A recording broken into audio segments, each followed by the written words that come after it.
We are going to be covering the technical amendments to 1200.01, 1200.05, 1200.08, with emphasis on 1200.01.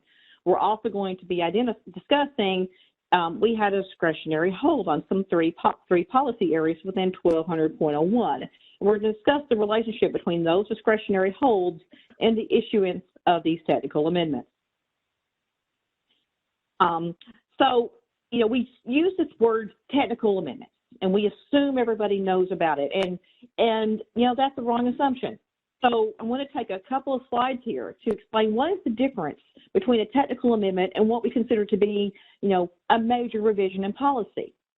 Well, technical amendments are those revisions that do not substantially change a policy.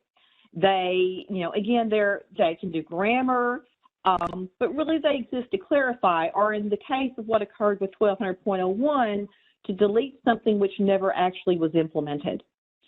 So it is something that, again, does not substantially change the existing policy. Now, ORD does not do technical amendments in isolation. We don't need to sit around and say, oh, by the way, we're going to do a technical amendment today. These still require a concurrence process. Now, when there is major revision in policy, you know, and you're going to see a slide here in a second, it's a very, very structured, formal process, pre-concurrence, senior editors, formal concurrence processes, sign off by all the letter offices until it finally reaches its final signatory. So a technical amendment, while it doesn't go through the whole formal concurrence process, every office that is impacted at the national level by that technical amendment still has to review and still has input on the language that is actually published. And so in the cases of this, of these technical amendments that we have executed for these three different VHA directives, Office of Research Oversight, RSD, and VHA Privacy, have all had input as well as legal. Now, what is interesting about a technical amendment is that there really isn't a long run-in on these. You know, you don't have 6 or 7 months to initiate. These are issued with the expectation that they'll be implemented as rapidly as possible. And indeed, many of the technical amendments are executed with the expectation, with just minor wording changes. And so we're going to jump into the slides themselves.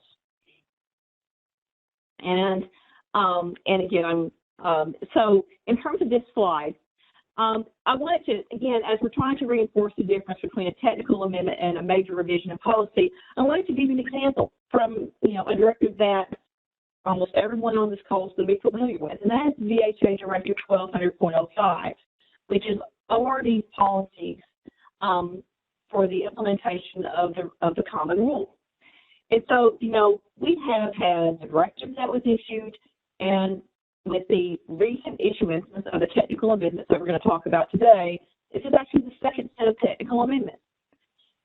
Now, 1200.05, it was a major revision in policy when it was issued on January 7th of 2019.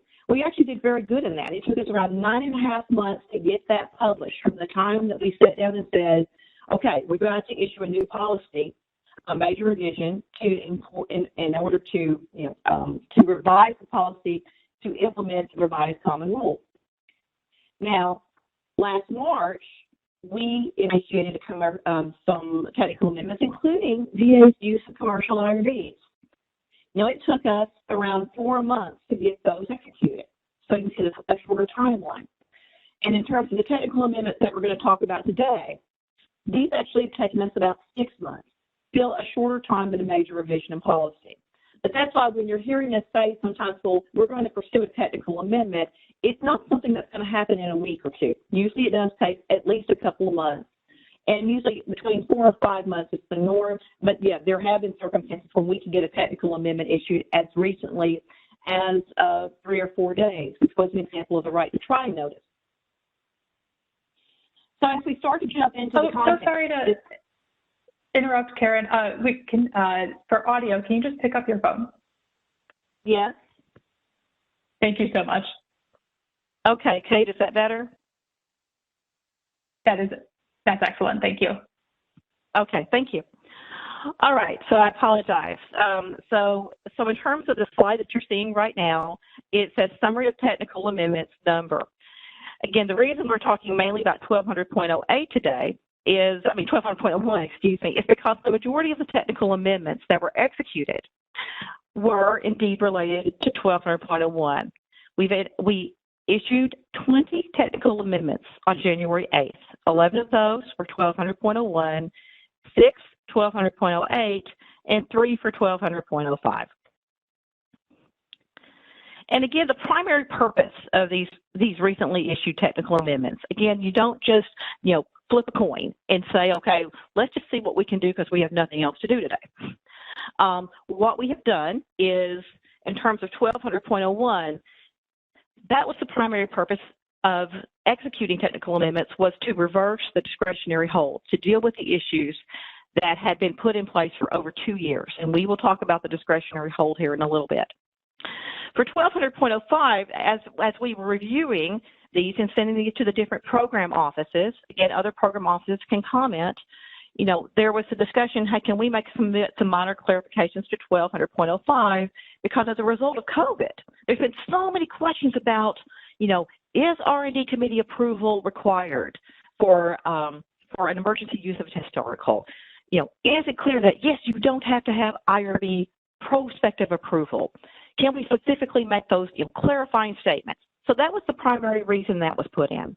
And then in 1200.08, we needed to do some minor clarity on some sentences, but also there was a new issue of NIH guidelines, which was issued right after 1200.08 was published. So this begins that alignment process. So we're going to start right off and jump into 1200.01. Now, what you'll see on this slide is what's called, I call a quick guide. If you want to, if you're, and many times, many of our presentations, they're then presented subsequently for your R&D committees or to investigators. And so this is what I call a cheat sheet. If one slide that says, really, what do these technical amendments do? And so it clarified, that about the R&D committee reviews, designated review processes, and we're going to go through all 5 of these, including, some key areas. So rather than read this slide, I'm going to go through the 5.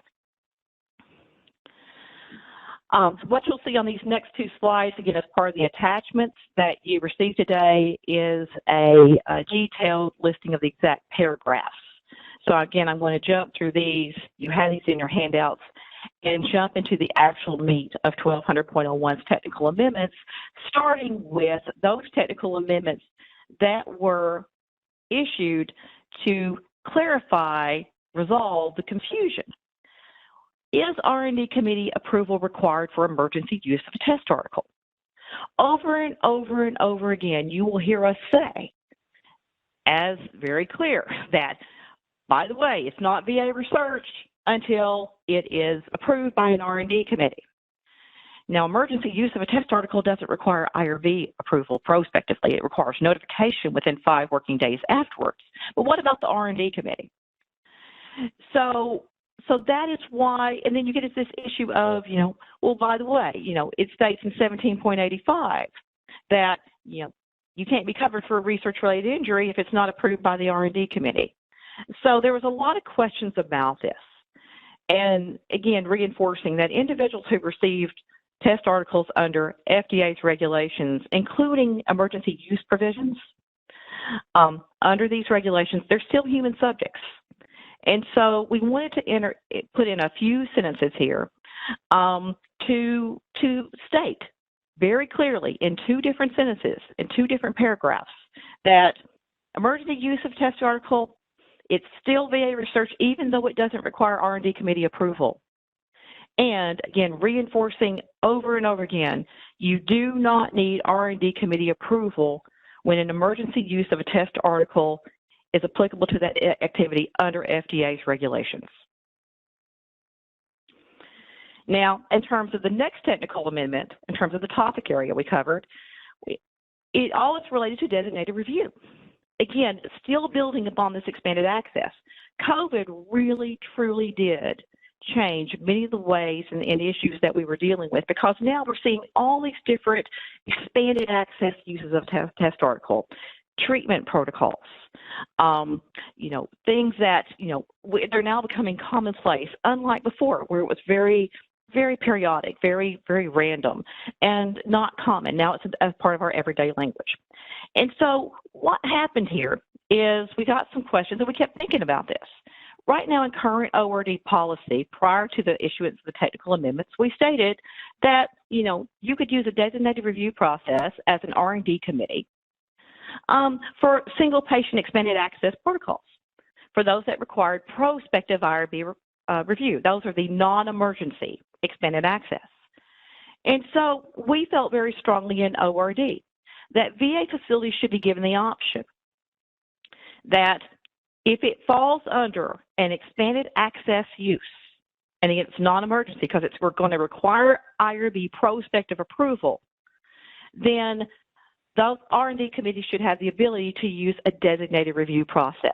That they shouldn't have to convene an R&D committee. They have a choice. Again, it's about a choice. If you choose to do so, you can. But this is the choice that we wanted to be able to provide to all VA facilities. And again, there's many different types of expanded access activities. And even though what you'll see on the screen is applying to drugs, even on medical devices, we have, your non-emergency, emergency. You have your individual, you have your small group, intermediate, and then you have your treatment. And so there's a whole different realm that falls into expanded access, a number of different activities. So we went into the policy in terms, and this is a minor tweak. Again, it didn't substantially change the existing policy to state, let's expand it. Let's revise our policy here in ORD for VHA Directive 1200.01 to state that designated review by the R&D committee can be used for any non-emergency expanded access protocol activity, because non-emergencies all require prospective IRB approval. And again, we wanted to reinforce that concept by adding a note, again, reinforcing over and again that emergency use of a test article does not require prospective R&D committee approval or notification. So that is the reason why we executed that technical amendment. Again, minor, does not substantially change current practice, and again, it is a choice. So then we continue to move on, and this is an area, and we're now going to talk about exempt research. 1200.01 actually went into the pre-concurrence, major revision of policy, even before 1200.05 did. It took us around 19 months to get 1200.01 through approval. So 1200.01 was going through the concurrence process even before we were able to implement, get all the materials ready for 1200.05. And so there was a disconnect. Right now, prior to the issuance of the technical amendments, R&D committee was required to conduct continuing review and is required to conduct continuing review when it's the only sole oversight committee. That's what it says in policy. But then you come along to the revised common rule. And the revised common rule eliminated the requirement for continuing review of most minimal risk, non-exempt human subject research activity. That is now the regulation, unless the IRB, because those studies remain under the oversight of the IRB, they have to provide a specific written justification. So our position in ORD, and again, this is something that many of the researchers and research offices, and again, it is about a logic here, is if those types of activities do not require continuing review by an IRB, and again, remember, they maintain under IRB oversight, then why are we doing continuing review for exempt studies? And again, and exempt studies are still human subjects when the R&D committee is the only oversight committee. And so what we did through this technical amendment, again, a minor clarification, a minor tweak, was to state that when exempt research occurs, and again, the R&D committee is the only oversight committee for that, the R&D has the ability to say, we don't have to do continuing review approval. Again, remembering that just because you don't do continuing review does not mean as an R&D committee that you are yielding oversight. You still have oversight of that study, exempt. But you are not required to conduct continuing review by virtue of this revision of ORD policy through this technical amendment that is in paragraph 9D2C. So that is how that technical amendment is executed, and we think it's actually a really good one that we're hoping many of you will have been verbalized to us will choose to take if you wish. It gives you, again, a choice. So now we're going to get into the ones that really I want to talk more about, and that concerns the ISSO PO reviews. When 1200.01 was issued, originally through its major revision, it stated that all VA research, and I do use that word all, requires ISSO and PO review. And again, a lot of times when the policy is issued, you see something that, oh no, unintended consequences. Now, a discretionary hold was put into place basically immediately to state no hold. That really was not the intent of the policy. And so this technical amendment, and again, we had input from the VHA Privacy Office and the Research Support Division, was intended to clarify and narrow that review. And this is the reason why. VHA Directive 1605.01, and actually it should be 1605.03, requires privacy officers to conduct a review of human subject research protocols to ensure the privacy requirements are met. That is it. VHA privacy, and again, our ability to tell privacy officers what to do, again, we're ORD. We work closely with the VHA Privacy Office. We do not want to do something which is over and beyond that which VHA privacy requires. VHA privacy policies do not require privacy officer reviews of all VA research, nor was it ever ORD's intent to require it. Same thing with ISSO reviews. All VA research does not require the same level of ISSO reviews because all studies do not have the same type of information security requirements, nor was it ORD's intent to require that as well. So these technical amendments were executed to deal with this issue that had been created when 1200.01 was released. Now, you will have in your attachments that were sent to you prior to this call a copy of this letter that's called the Discretionary Hold Memorandum. This one that you have with you in your attachments dated July 29th, but it's actually one of several that were signed by the Dushteen that puts into place a hold on the implementation of policies in 1200.01 until issues were resolved. And the discretionary hold involved policies related to the R&D COI committee, which we're going to talk about later, as soon as we finish talking about these ISSO and PO reviews, and MTAs. And so this discretionary hold was scheduled to end, and it is now ended on January 31st, 2021. And so this technical amendment was put into place so that it was the key steps to be able to say we don't need another discretionary hold. So what you're going to see in the next three slides, and this is one of the few places in this whole slide set where you're going to see the actual content that I will put in the slide set, and you also, of course, have these in your attachments, the language that was involved. And you really have to look at these three different revisions of the technical amendments together, because when you take them in isolation, they don't make sense. So when it comes to, 1200.01, when we amended H6, it talks about, what is the responsibilities of the, in terms of responsibilities of the facility, the responsibilities of the R&D committee, and it's responsible for ensuring, the ISSO review and the PO review of studies are complete before a study is given final approval. Now, the technical amendment took the ISSO review, and it talks about of studies that involve collection, processing, storage, and transmission of research data. And then for the privacy officer review, it singled out studies using human data.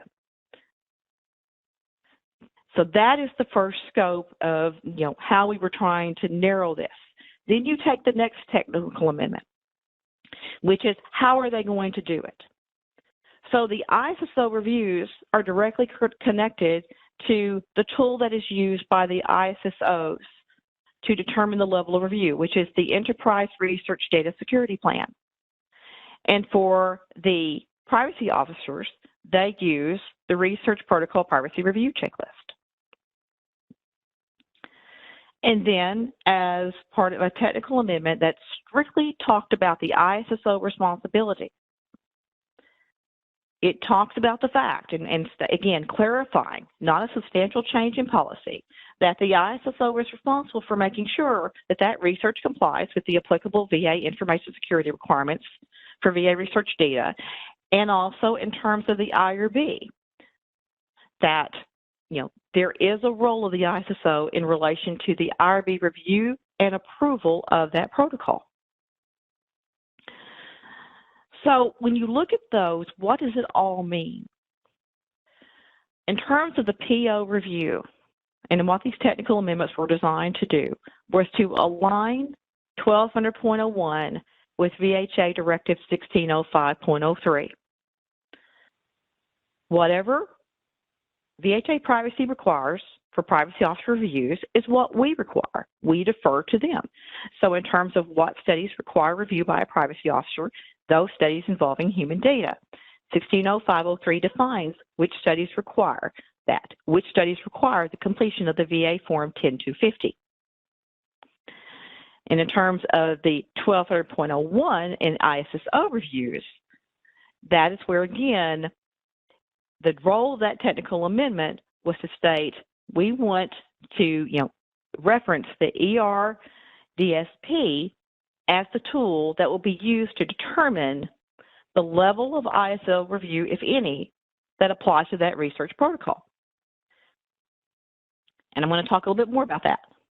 What you'll see on the next two slides is this VA Form 250. That's just a snapshot of the picture that, that is completed, and that is referenced in VHA 1605.03, and now, of course, 1200.01 through this technical amendment. And then the Enterprise Research Data Security Plan, the ERDSP.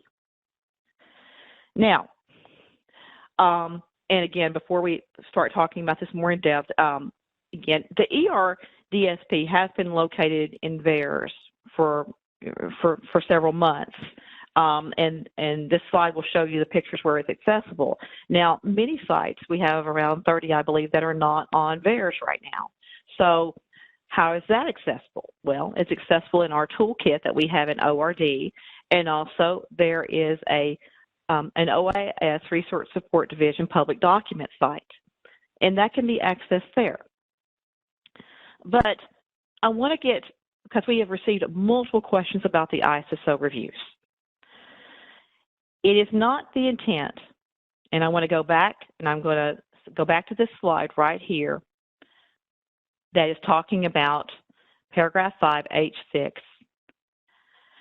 If the ISSO review only apply if the study involves the collection, processing, storage, and transmission, do all four of those criteria have to be met in order to trigger an ISSO review? The answer is no. The answer is that the level of review will depend upon the answers to the questions in the ERDSP.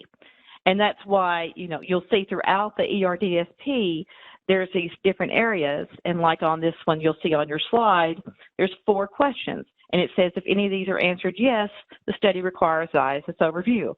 Well, if it doesn't, then it doesn't. And then again, there's a whole, this is a multiple page, there's multiple fields on this, and I'm not showing the entire ERDSP, but I wanted to reinforce that. So it's all about the answers to the ERDSP. Now, also in the amendment, it talks about the ISSOs are responsible for participating in the IRB review. That does not mean that the ISSOs are required to attend IRB meetings, nor is that ORD's intent. But as, again, many on this phone are aware, and if not, you're going to all hear it right now, is, for example, preliminary ISSO review is required for any study that is submitted to an IRB.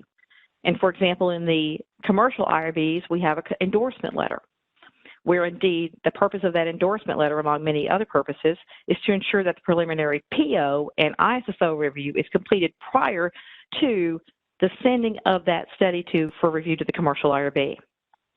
So, again, reinforcing that it's not the purpose of 1200.01 to state now your ISSO is required to sit on the IRB and attend meetings, because that is not the purpose. The participation of the ISSO is through the conduct of that review that is done. Again, one of the big issues with 1200.01 in the beginning was, what is the scope of the review? And now through this technical amendment, we've now referenced this tool that's used by the ISSOs. That's called the ERDSP. So does that mean, since 1200.01 is issued, that now, again, I've made a reference that there's multiple sites that are not on VAERS yet, and there was no policy that dictated using it, and many sites really had never heard of it before we issued the technical amendments. Does it mean you have to use it right now today in order to say that, Dr. Jeans has now do this presentation, so now you have to implement it? Again, reinforcing that ORD communicates very, very often, frequently, almost every day. And again, technical amendments are never executed in isolation. RSD, the Research Support Division, is preparing to release, again, a bulletin on how that will provide guidance on, again, a phased transition towards all VA facilities that conduct research to use the ERDSP, so that, again, the requirements can be met that are in this technical amendment. However, please, if you do not get anything else out of this presentation today, I want to reinforce that until that training has been provided to the field, the VA sites are to continue to use their local procedures and your own, the tools that have been provided to you in their interim until the transition is complete. Transition is, projected to be, in April of this year. But please, that is a really important issue that this workshop today we wanted to reinforce. We're also going to spend some time here talking about the technical amendments that resulted in the deletion of several paragraphs within the policies of 1200.01. Policies that were never implemented. Again, they did not substantially change 1200.01 because they were never implemented. Again, during the formal concurrence process, a lot of times what starts is not what ends up in the final policy. And so at the very end of the concurrence phase of 1200.01,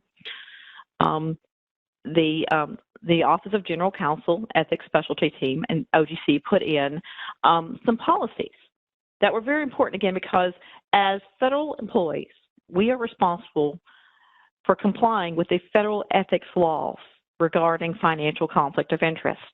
And that includes any VA investigator as well.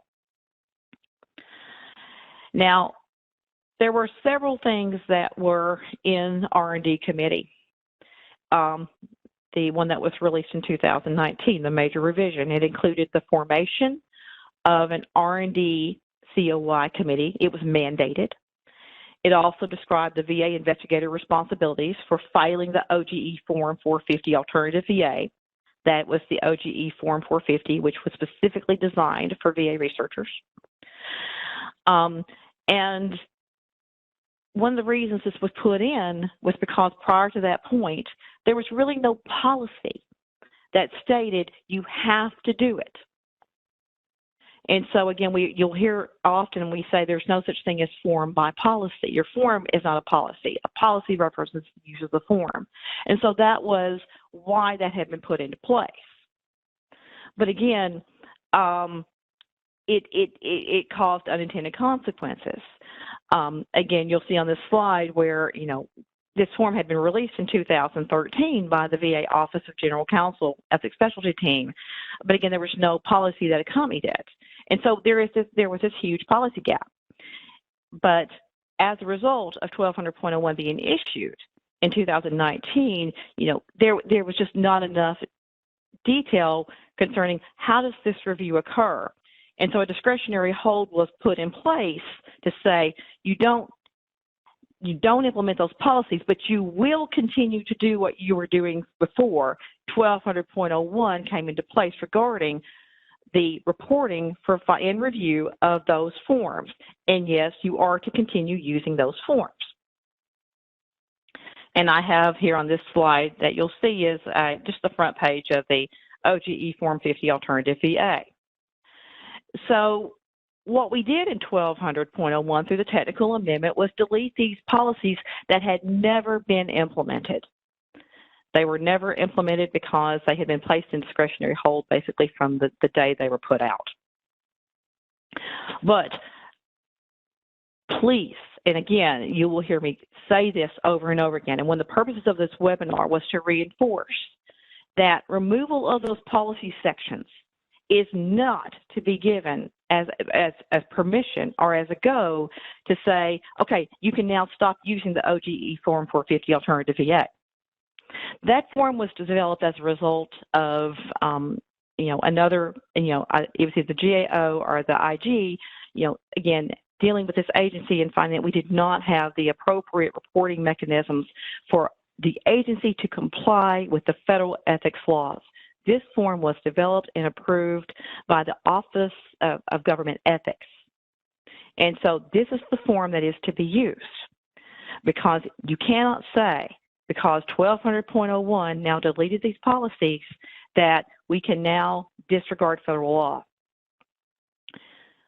Also, ORD is reinforcing through this webinar, do not dissolve those committees you have. Some VA facilities already had financial conflict of interest committees. Almost everyone else has, again, a financial conflict of interest administrator to, review these forms. Again, this is not permission to dissolve that. So that is a key reason why we wanted to have this webinar today to discuss this. We will also be putting in FAQs in our FAQ searchable database to reinforce as well, so that you don't have to look at the slide set. You can just go to the FAQs. Now, the other issue is, okay, so ORD has now taken this out of the technical amendments. We're now back to the state we've been in. There is no policy that mandates, that describes the use of this form, OGE 450 Alternative VA, or the review. So the Office of General Counsel Ethics Specialty Team, ORD, and OGC STAR have been working for the last year, and this gets complicated, for the development of a separate research financial conflict of interest directive. And so we are hoping to get that put into a pre-concurrence process with a possible publication for next year. That is the plan. So please know we are in the process of getting that, to have a separate directive while this gap exists. Now, as part of this discretionary hold, and I'm going to come back to this, I made the reference that there's 3 policy areas that it put on hold. It put in hold the ISSOPO reviews, the R&D COI committee. Again, those are addressed through the technical amendments, but also MTAs. And one of the reasons we put these on hold is that we knew we were updating the template. Because 1200.01 puts into place a requirement that only applies in collaborative research by virtue of policy. Now, what is in policy versus what is recommended are 2 different things. But because there were major issues going on in terms of accountability of vital specimens in research. Already put into place a policy that states, and I put it in yellow, I want to single it out, for collaborative research activities, a material transfer agreement must be used to transfer biospecimens from VA unless the biospecimens transfers is addressed in another agreement executed between VA and the receiving institution or party, such as a CRADA, a subaward, or MOU. Please understand, an MTA is for biospecimens. You cannot use a DUA, a data use agreement, for the transfer of biospecimens. Now, when it comes to MTAs, again, the policy applies to collaborative research activities. Again, reinforcing, MTAs are not required when another type of agreement is in place related to the collaborative research activity. And that occurs quite frequently, but that is a key issue we want to reinforce. Now, I have a slide here in a second, but while ORD policy, and this is again an urban myth, I hear it all the time. Well, ORD requires the use of the VA template. No, we actually don't. There is an MTA template which is available for your use, but you don't have to use it. You can use another one if it meets the applicable requirements. However, it is highly encouraged to use the VA MTA template, particularly when VA is the provider. Most of the time when VA is the recipient of the biospecimens in a collaborative research activity, or any type of activity. And again, it's the provider that establishes the terms. They have their template that they use, and we are fine with that. But if you use our template, particularly when we are the provider, it simplifies the execution of the MTA. Because again, it's a template. If you modified it, there's some type of review that's going to have to occur. And again, that's why these terms have been reviewed by OGC Legal, Tech Transfer, again, ORD policy. We have the MTA template. It was updated in July on ORD's Technology Transfer website. It is a bidirectional MTA in that it can be used when VA is the provider or the recipient. These are legal agreements. MTAs are not memorandums of understanding. They are binding. And what I mean by that is, let's say in a worst case scenario, someone violated the MTA. Well, we now have the ability to ultimately go to Department of Justice and say, okay, we've got a problem here because the legal agreement was not executed. And so with that in mind, a VAPI cannot execute the MTA, cannot sign it as a signatory. There has to be someone when the VA is entering into an MTA or any agreement, by the way, DUA, CRADA, the investigator cannot sign a legal agreement binding the agency. Only the person that has been either the medical center director or whoever has been given the legal authority, delegation to sign on behalf of the agency for that institution can sign these legal agreements. Many times that authority is given to the ACOS. But that is something that also we see very commonly here in ORD and OGC. And again, on the slide that you'll see a picture of the MTA and the location. So I'm going to talk about 1200.05, the technical amendments for these, which are very, again, this part of the presentation is very fast because these were truly clarifications that are that you're going to hear over and over again. Again, your quick guide is, bottom line, it clarifies. Emergency use is under FDA's regulation, doesn't require prospective IRB approval, nor does it require R&D committee. The language in 1200.05 was changed to align it with the technical amendments in 1200.01. So that's how the two are joined together. Again, the itemization is on this slide. Again, the technical aspects of where you'll find the exact changes in the description of it. And what you'll see is we wanted to reinforce when it comes to emergency use versus a non-emergency expanded access use of a test article. With emergency use, there's no prospective IRB approval, but you are required by FDA regulations. If you are the investigator, and again, an investigator is what FDA regulations state. That's what they are.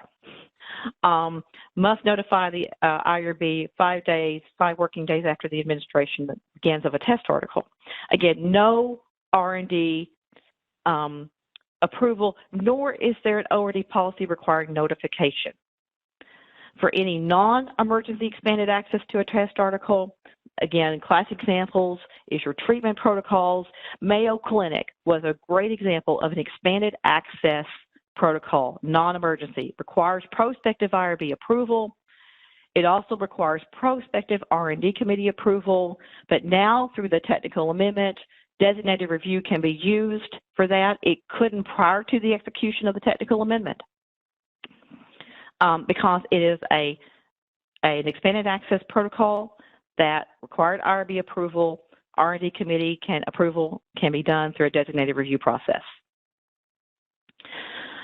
Now, I'm going to take this opportunity to take 1 minute to reinforce emergency use authorization, such as the vaccines, are not the same as expanded access use of a test article under FDA's regulations. They are not synonymous, and there's a lot of confusion about that. So what we've done in this presentation in the next 2 slides is basically do a cheat sheet that gives you, again, a quick glance of the differences between expanded access, and again, this is your like your Mayo Clinic, and this is because the convalescent plasma got an EUA, but the differences between your expanded access protocols versus emergency use. And the bottom line is they're both investigational. That's the one thing you have to remember. Even under an EUA, it's still investigational, but they come under different authorities. Expanded access use of through a test article is under FDA's regulations under expanded access use. Emergency use authorization is part of the Project BioShield Act of 2004. And so they're totally different. One comes under the human subjects research regulations. EUAs do not. And so that is, so again, this is something that we wanted to do to reinforce that at this point. Again, I'm going to end this up before we do questions on 1200.08. Again, while we say there's 6 amendments that were executed as part of the technical amendment set for 1200.08, they're actually quite minor again. Because we did some minor word clarifications. You'll see your quick guide. We wanted to clarify the SRS liaison member status, and I'll explain why in a second, again, because a lot of questions had come in. And most importantly, because we wanted to align it with the NIH guidelines. As part of this slide set, you'll see, again, this is part of your attachments as well, the technical itemization of these 6 amendments. So this is what prompted the technical amendments when it comes to the NIH guidelines. VHA Directive 1200.08 was published in April of 2019. Again, going back to the remembering of that it takes months to get through 1200.08. Any major revision of policy. So right as 1200.08 was getting ready to be published, ORD was made aware that the NIH guidelines for research involving recombinant or synthetic nucleic acid molecules, and it's commonly called the NIH guidelines. That's the short term for it. It was being revised on April 26, 2019. We didn't know what those revisions were going to occur, but we didn't want to stop that from coming. So we wanted to say, okay, let's start going through those NIH guidelines and figure out what changed that we need to update in 1200.08 to bring to bring ORD policy in alignment with the NIH guidelines that were published in 2019. And so what we did is, for example, with the new NIH guidelines that were published in 2019, they changed entirely the concept of geographic location. And so we removed the policy requiring a VA facility to rely upon another VA facility's IBC in the same community. That had been NIH's position prior to the new guidelines that were issued in 2019, they revised their position. They also changed their position regarding annual recertification of studies. Again, the only time ORD wants to exceed a requirement is when there is actually a legitimate reason. That is always the approach that we use in policy. And so, again, we wanted to align with NIH on this to change that language to a periodic review. I do want to say there are more technical amendments that we are planning to execute in 1200.08 to align it with the NIH guidelines, so please anticipate that. So when it comes to this issue, though, that has nothing to do with SRS membership. Why did ORD execute an amendment? Well, there's a confusion in the wording. Again, language is so highly interpretable. No matter what you do, language can be misinterpreted. And so we had a statement in 1200.08 that was issued in 2019 that stated that ex officio members, and they're talking about of SRS, must include a liaison member from the VA Facilities R&D Committee, and then it had parentheses after it, non-voting. And ORD was getting multiple questions about whether the intent of that policy was that the ex officio member for SRS, can they be voting or not voting because of the phrasing of the non-voting phrase. Bottom line, it didn't make sense. And so what we did is revise that policy to clarify that the liaison member to the SRS from the R&D committee is a non-voting member of SRS. It's an ex officio role. So that was the clarification that was put into play. So with that said, one of the reasons that, again, I've gone very fast is we wanted to have plenty of time to address the questions related to these technical amendments. Again, remembering that technical amendments do not substantially change existing policy. Their primary intent is to clarify existing policy or remove policy that's never been implemented. ORD does not make that decision whether or not something is technical in nature. So that is what is happening. And we will expect additional technical amendments in the future, but we are looking at major revisions in 1200.01 and 1200.05. And so with that said, what you have here is a number of, at the end of the slide set, a number of different links to references that are related to this webinar today. But at this point, I think we're ready to open this up to questions.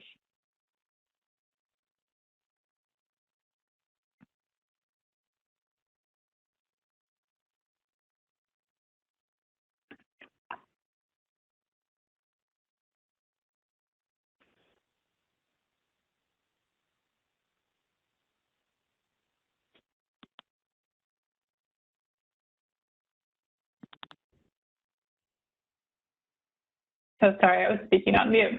All right, just hold on one moment as I share my screen. And thank you to everyone who's already submitted questions.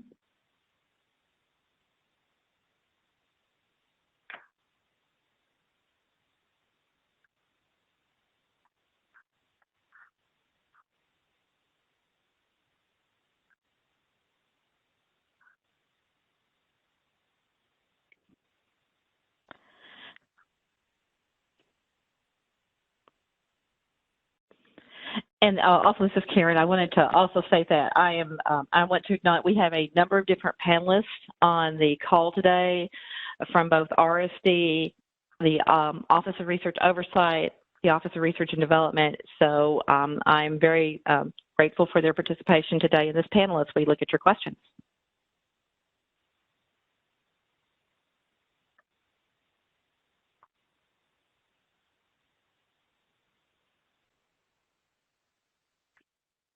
And so, Karen, can you see the first question?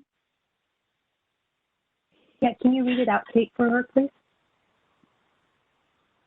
Yep, so it says slide 16/17, RDC elimination of CR. Question, are RDC oversight projects still required to have a 365 CR, even without RDC approval? If so, is the study expired if the PI is late on their 365 CR report? So thank you. So in terms of R&D oversight projects, so of course all studies, any VA study, except for emergency use, by the way, requires R&D committee approval. So I'm assuming the question is about for those studies that in which the R&D committee is the only oversight committee, because all R&D projects, studies under R&D committee are not required to have continuing review. Only those studies, as stated in policy, that are not under another committee or subcommittee's approval for research require continuing review by the R&D committee. And so the technical amendment, of course, was executed to state that exempt studies, which are usually only being overseen by the R&D committee, do not require continuing review. That is a choice the VA facilities can make. So that is the policy position of R&D. Now let's say that your R&D committee does indeed require continuing review. So if the R&D committee requires continuing review for studies that are exempt, it says it's going to require it as part of local policy. Then if it does require it, then if the study does not obtain continuing review required by the R&D committee, then it would not be in compliance with your local policies. So when the word is, if so, is the study expired if the PI is late on their 365 CR report? Well, the study has not met its continuing review requirements under R&D committee. When the R&D requires continuing review, that is what has happened. Now, ORD does not have a position regarding what exactly, if the study does not meet R&D continuing review, what are the actions the R&D committee could make. That is we leave that to local VA facility. But because it's not like an I or B. But yeah, the study, bottom line is the study wouldn't meet its requirements for R&D committee approval. And it does have to get back into approval status. Next question.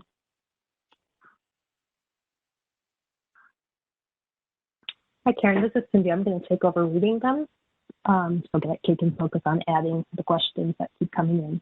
So this is regarding the ERDSP.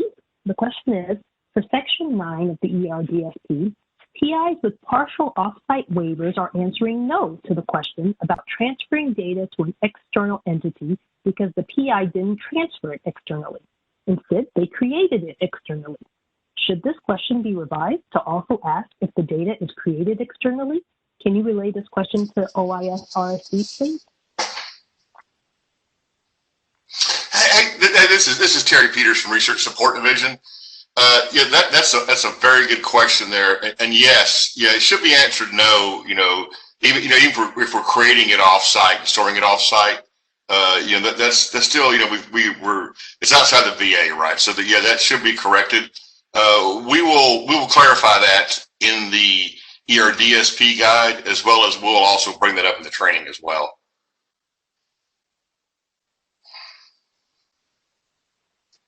Great, thank you, Terry. Next question, Kate. If a site develops an exemption subcommittee, can we also remove the requirement for annual review for exempt studies?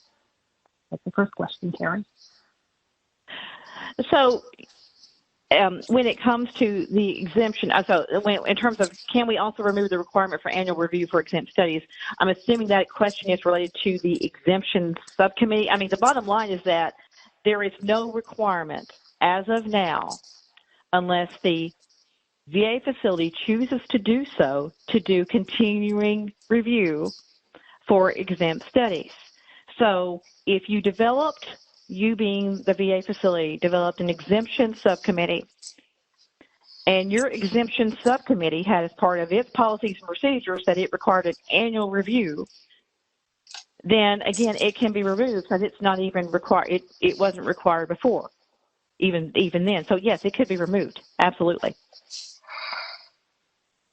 Thank you, Karen. Next question is, ISSO and PO review are still required on exempt and expedited reviews with these new changes, correct? PO reviews, excellent question. Again, PO reviews are required as per 1605.03. These are human subjects research activities.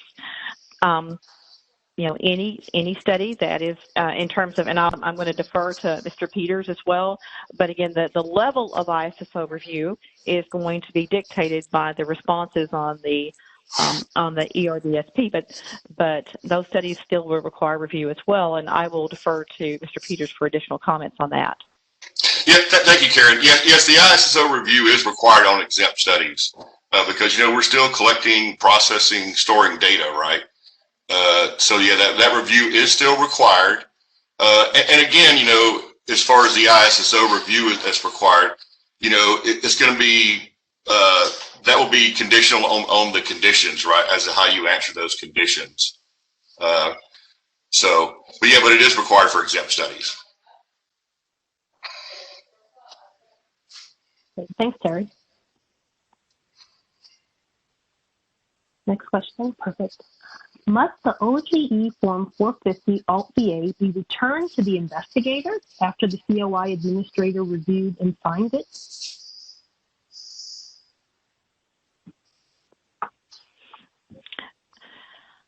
Well, most of the, I mean, in terms of the actual, we don't have a policy statement. And so I'm actually going to find out from OGC. This is one of the reasons we actually had to resolve the initial policy. Normally, the OGE 450 alternative VA is returned to the investigator after the reviews and signed it, so they will have a copy of the form. However, because I do want to clear this with OGC, I'm going to ask to get a formal position from OGC Ethics, since this is not something that, this is, again, it's not a policy issue for ORD, and get an answer to that concerning OGC's ethics formal position on the return of the completed OGE Form 50 after it is reviewed by the COI administrator. So I will get back to you on that answer and get the position from OGC Ethics. Perfect. Thanks, Karen. Now, for studies that no longer require continuing review, do the investigators still need to submit the OGE Form 50 Alt-VA annually? Yes. Yeah, I'm really glad. This is one of the reasons, again, there are so many issues. When the OGE 450 Alt was developed back in 2013, the revised common rule didn't exist. And so one of the reasons, again, this policy was pulled is that position of OGC Ethics when this form was developed was when it stated it would occur at continuing review, it would be annual. And so, you know, what OGC Ethics has informed ORD is that indeed that form is to be completed annual. So yes, it still needs to be submitted annually. And just to add to that, folks, we know that some of the FAQs will need to be adjusted, and we plan to do that. So we'll be pulling some of the FAQs to edit them accordingly, given the revised new technical amendments. So the next question is, if R&D committees no longer have to do continuing reviews of IRB exempt studies, but they still have oversight, how does that oversight occur? So a good analogy in this one is, how does the IRB still have oversight of the studies that don't require continuing review? So just because you don't have oversight doesn't mean, that you don't have a continuing review doesn't mean you still have oversight. Now, ORD does not define how an R&D committee, just as it does not define how an IRB, continues to have the oversight in terms to verify that the study is still going on, that the study is still meeting its requirements. Some IRBs, and we actually, we have not issued a formal position on this, but you may, again, want to do similar to what we have recommended on the IRB side, that you check in, when we call it a check-in, annually, biannually, depending on the study. Hey, are you still doing the study? Please be reminded, this continues to require R&D oversight. If you are modifying the protocol, you must, this is what must occur. You must submit this to the R&D committee prior to implementation. In terms of reminding investigators when it's not undergoing continuing review, you still have to meet those obligations. for submitting to the R&D committee any modifications, any events that require reporting to the R&D committee. So that is one mechanism that can occur when you don't have that yearly check-in, is some type of communication through the continuing review process, have some type of communication go out to the study. Again, what we've seen on the IRB side is many IRBs are still doing some type of, quote, check-in to say, hey, by the way, you don't require continuing review, but we just want to verify. Again, we don't have a policy that requires, but these, again, in answer to that question, these are some steps that we think are good ideas that are at your discretion that you can implement. Great, thanks, Karen. Next slide, please.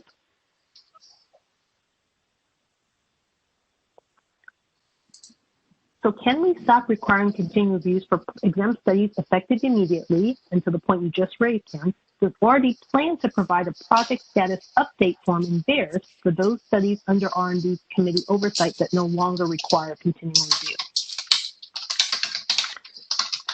So for the first part of the question, can you start effective immediately? You can do that effective as soon as you change your SOPs. Because again, you're held to what you do. And so if your SOPs, your local SOPs state you're doing continuing review, revise your SOP first, so that again, your practice is consistent with your policy. Again, we will be making any changes in VAERS that are necessary to align, the VAERS processes, any forms, wizards, in alignment with the technical amendments that have been issued for 1200.01. Thanks, Karen. Next question, please. So these are two about MTA. Is an MTA required for transfer of specimens between VA facilities? No, it is in terms of policy requirement for collaborative research, VA to VA is not collaborative research as defined in 1200.01. It is collaborative, by the way. When we work with our colleagues, with other VA investigators, it's absolutely. But in terms of the policy requirement, it's when VA is transferring to a non-VA entity as part of a collaborative research entity activity, such as your academic affiliate, our university. Now, a lot of times, in terms of what you'll see from ORD policy versus what is practice, you will see, as part of accountability, MTAs executed between facilities because it's a way to account for the biospecimens, particularly when you're dealing with biospecimen repositories. The name of the game is accountability, but that is up to the holder of those biospecimens. But policy only requires an ORD for 1200.01, an MTA for collaborative research activities, biospecimens from VA to the non-VA entity when another agreement is not in place. Thanks, Karen. So the next question, I think, relates to your point about whether a PI can sign the form independent of the institution, MTA, or any agreement. Question asked is, if a PI does sign it, does that automatically dismiss it as a legal document? Is it no longer it's still a legal document. That's a really great question. But the MTA itself is a legal document. The issue is that it's not executed, because the MTA can only be executed between those entities that are legally authorized to enter into an agreement. So it's like, if I sign it, I've signed it, but it doesn't mean that it has been legally executed. And so that's the issue when you have individuals who sign it who are not legally authorized on behalf of the agency or the institution, for this place, the VA facility, to sign the agreement. It's not an executed agreement. Thank you, Karen. Sticking with this MTA topic now, are live animals considered biospecimens? On occasion, animals are transferred to collaborative institutions from one VA-approved protocol to another institution-approved protocol. I think there's submitters asking what forms or what documents is an MTA used for that? Is something else used? There's different types of agreements that can be used. This is where you get into that issue is, what is the authority VA is using to send those biospecimens over? We use MTAs a great deal for mice.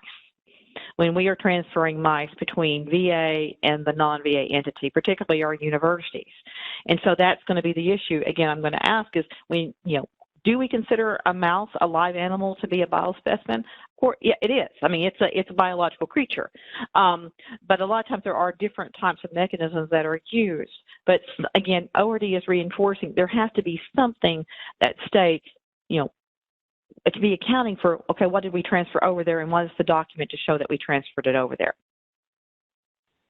And I will get with the VMU and also follow up on that question to see what type of documents they advise that they would use. Thank you. Next set of questions, Kate. Okay.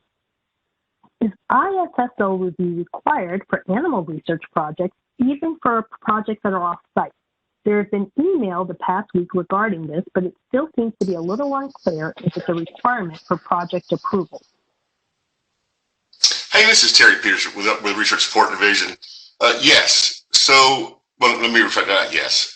For animal research projects, again, the ISSO review will be dependent on how the questions are answered in the ERDSP. So, you have those research study conditions up top.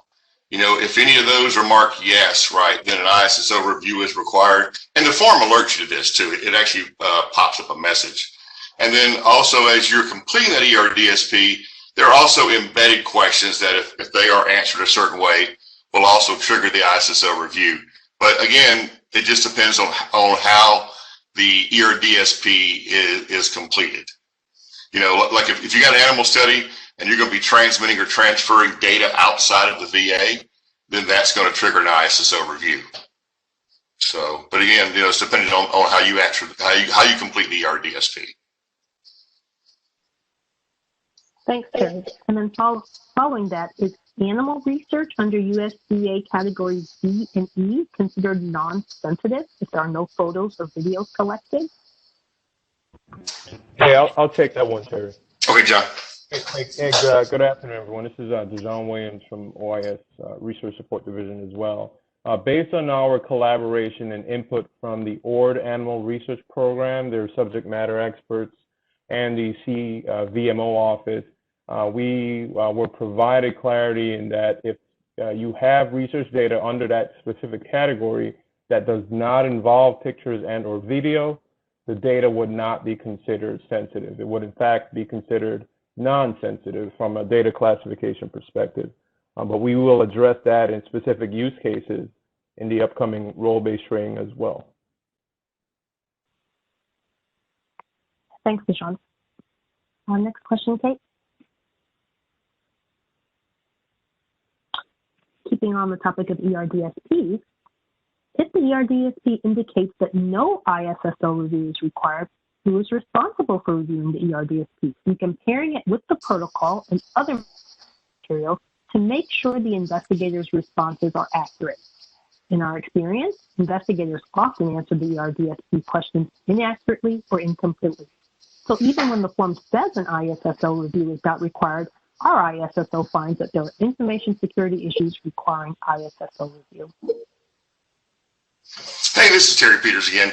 Yeah, so the PI, the researcher is responsible for properly completing the ERDSP. And in those cases where we don't have an ISSO reviewing the ERDSP, we're currently working on a process where those studies that are not being reviewed by the ISSO will be audited monthly to ensure that the ERDSP is being properly completed, as well as to ensure, that the study conditions as well are appropriately answered. And so that's a process we're working on that we hope to have out here soon. Great, thank you. Question is, I've heard some VA R&D committees are asking their members to complete an extensive financial conflict of interest disclosure as a new requirement for R&D-C members. Is this required? And if so, what is driving this change in expectations or requirements? This is Karen. I'll take this. ORD has been aware that the Office of General Counsel as a specialty team has informed some VA facilities that R&D committee members, and we've recently also found, we've also heard perhaps some RCOs that are being informed that they are required to file the OTE 450, which is very different than the ALT 450 VA, as a result of their position. ORD has communicated with OGC Ethics, asking how this falls within the federal ethics laws, and that is the reason OGC Ethics is communicating this, is that they feel this is their position, that these positions require an OT 450. We have asked, and we are seeking clarification from the Office of General Counsel Ethics Specialty Team, and that's so we are waiting additional information from OGC Ethics. Thank you, Karen. Next question. Back to our ERDSP. Do you know if we need to have Adobe Pro to fill out the form? No, you don't. Just Adobe Reader will work just fine for it. Thanks, Terry. And there's other variations of Adobe, but they will work with it. So. Great, thank you. Does the SRS liaison, who's an ex officio member, have to be a voting member of the R&D committee? That is ORD's intent, because again, many times the ex officio members of the R&D committee are, again, by virtue of position, for example, privacy officers. And so, again, we that would not be the appropriate liaison for SRS. So, and because I'm picking on privacy officers because Michelle Cristiano works for me, who's awesome, by the way. And so, again, our intent when we wrote that policy was that it be a voting member of the R&D committee. Thank you, Karen. Next question, Kate. Okay. Can the SRS use an R&D committee member who is a voting SRS member instead of an ex officio liaison? I think you just answered that.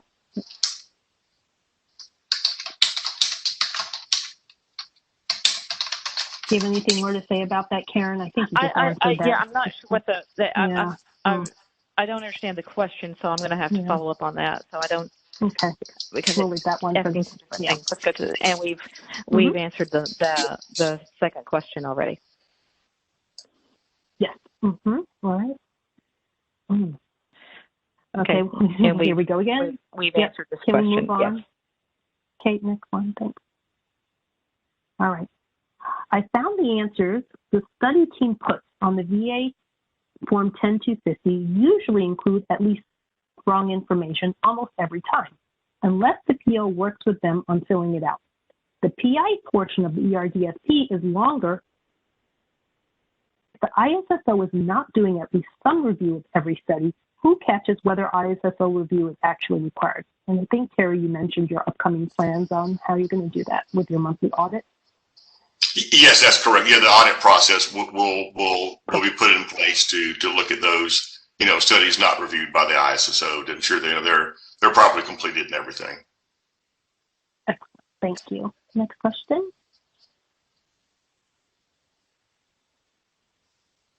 Can you please specifically define collaborative research?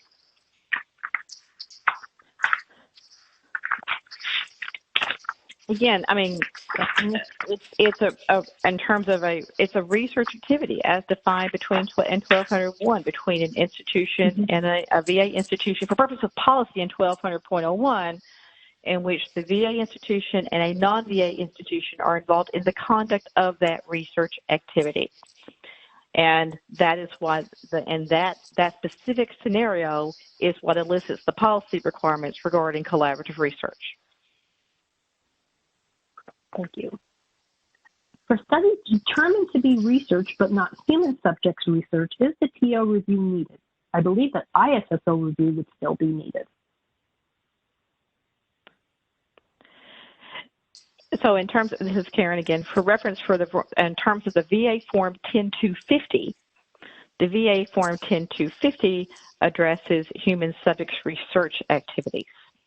Now, in terms of, and so that's when we're talking about PO review. Now, does it not mean that the PO may be needed to determine whether or not if it's, for example, a de-identified data set, is it indeed de-identified? That is a different type of PO input than the requirements in 1605.03 regarding completion of the form of the VA Form 10250.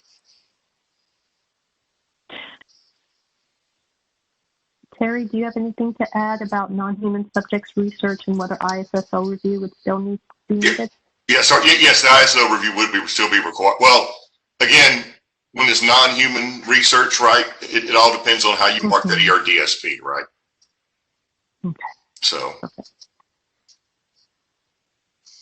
And I think the next question is the point Terry has made a few times, is ISSO review still required after the study has been approved at the IRB? Is it fair to say depends on how the form is filled out?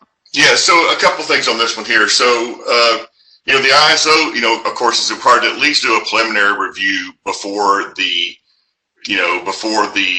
study is submitted to the IRB. So if the ISO has done a preliminary review and that review goes to the IRB, then of course the ISO needs to do a final review once that study comes back from the IRB. Now, if the ISO has done a final review before it goes to the IRB, the ISO is not required to review it again unless there's been some major changes made by the IRB, right, that affect the information security of that study. Otherwise, no, an ISO would not need to do another review once it's been approved. Thanks for clarifying that. Next question, Kate.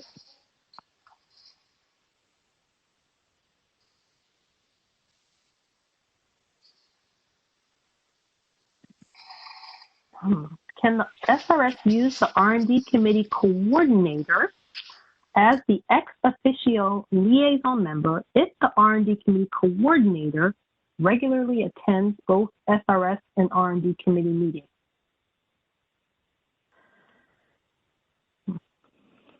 That is not the intent of the policy, but since we are getting so many questions about this, we will look back at this issue and issue an FAQ specifically on this issue. Perfect. Thanks, Karen. Next question, Kate.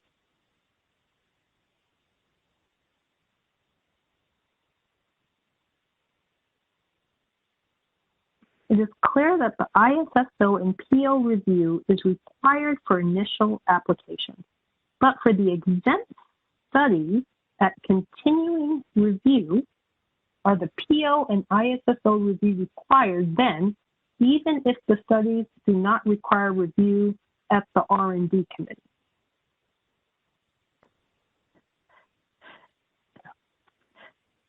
So this is Karen.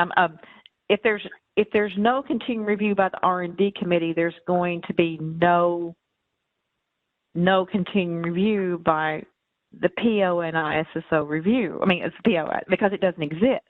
Right. But the bottom line is, it's just like with the amendment. If something changes in the life of that protocol, such as a modification, that would prompt the requirement for a PO or ISSO review, that would occur.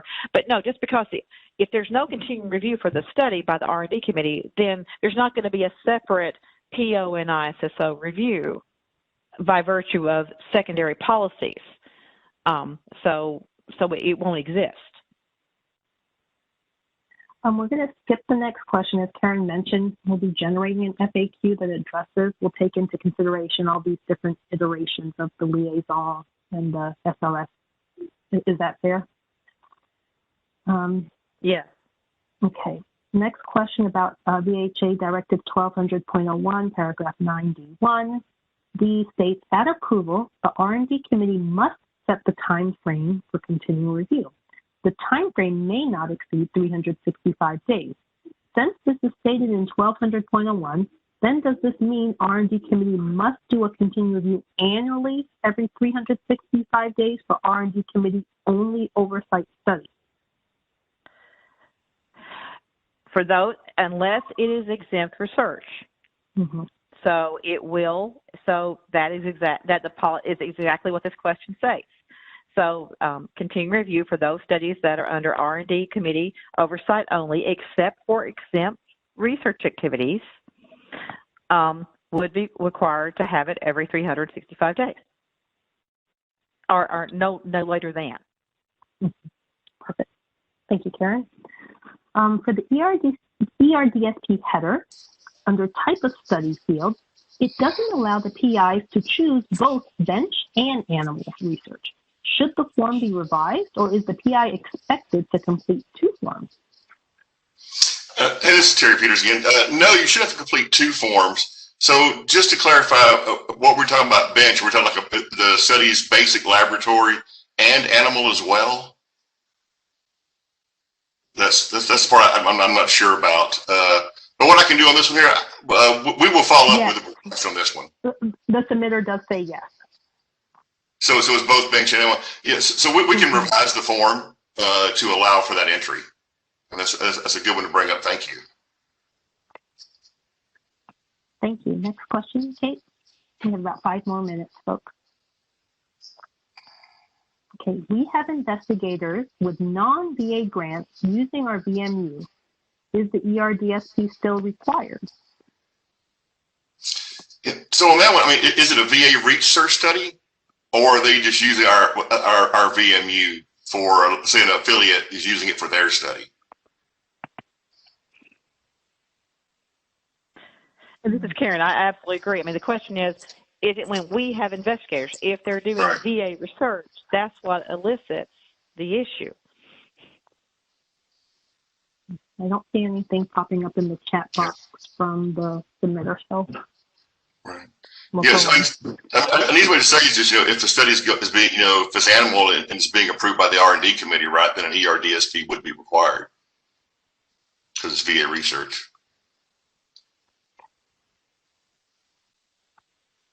Okay. We'll move on to the next question. Oh, person says not VA research. I'm sorry. Affiliate using it for their study. Yeah, it wouldn't be required then. Okay, perfect.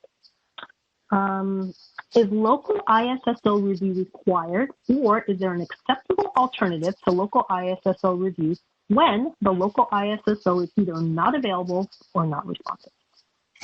So for that question there, if your local ISSO is not available or not responsive, the facility should reach out to their supervisor on the issue for them to have someone else conduct a review for that ISO. However, that being said, if you've got a study that, is critical, it gets approved right now, right? You got some funding deadlines, some IRB deadlines, and you're kind of in a bind, and you can't necessarily reach out to the supervisor. Please feel free to reach out to us at RSD, and we will be glad to assist you with getting someone to review that study. We don't want you in a spot where you're sitting out there and you can't get it reviewed and you got all these deadlines going on. So, if you can't reach out to the supervisor, reach out to us, and then we'll be glad to assist you. Okay, the next question is, what is the definition of an investigator who is required to file the OGE financial conflict of interest form annually? And I believe that should be on the form. Yeah, it is. If you are a VA investigator, now, for example, if this is a collaborative research project, the non-VA investigator does not do that.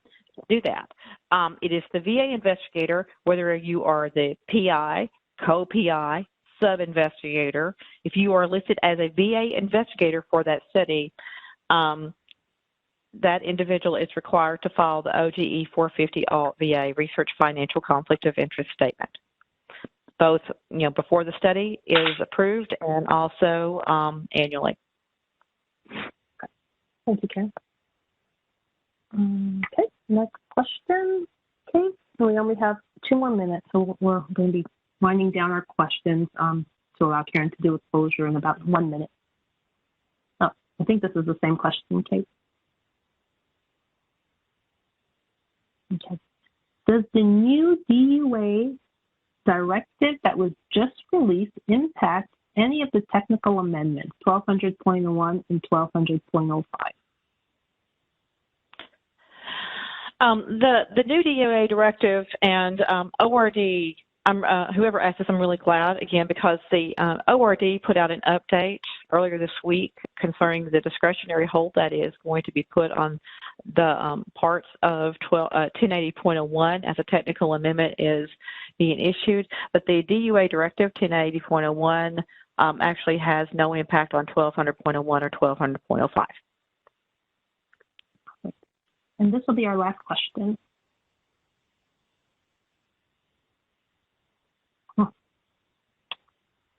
If the local PO is not responsive to complete the review, is there an alternative? I don't know if we have anyone to answer that in privacy. Yeah. All I can do is I can bring that forward to VHA privacy, since this is a privacy office issue that we would bring to them.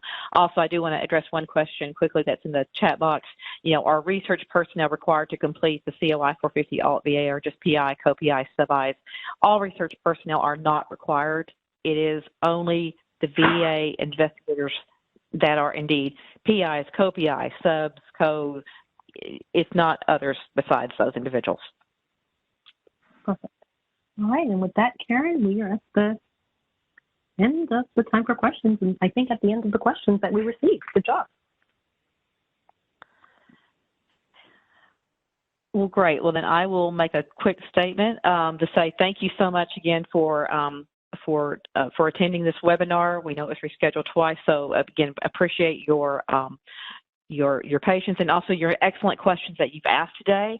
We will follow up on these questions that we have written down to follow up with the applicable program offices. Again, we like generating FAQs in our searchable database because it makes it more readily available to everyone. With that, I really want to thank everybody and hope everyone has a great afternoon.